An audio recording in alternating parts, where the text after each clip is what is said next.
So we're not sure what the president's going to do or not do with tariffs, and we're kind of waiting on a decision, right?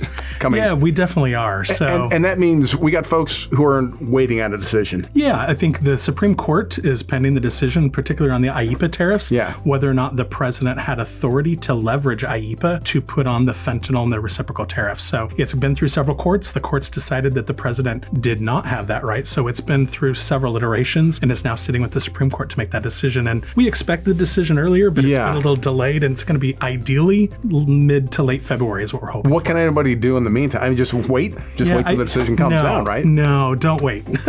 So you can't apply for any refunds right now because we don't know if there will be any refunds allowable. But now is the time to start acting. You can't wait until a later date because there will be timelines regardless of whether, it's immediate or later. There's going to be a timeline, and you don't want to wait until you get the instructions to then start doing your review. Well, what can they do right now? Right now is collect information. So recommending that importers get their ACE report. They definitely need to, if you don't have access to ACE, get access to ACE, which is the Automated Commercial Exchange, which is the government's official program. So get your access from there, pull the necessary reports to understand what your exposure is. How many IEEPA tariffs have you paid over the past year, and what that is going to look like. The government, we can anticipate, is not going to just give the cash away. They're not going to make it easy. They've collected billions of dollars. They're very happy of the collection of this money, and they're not going to give it away very easily. So the important thing is going to be that they will probably scrutinize any refund requests with an unbelievable degree of scrutiny. They're going to dig very deeply. So our recommendation is pull your universe, get all the documents together. You want to make sure you have your entire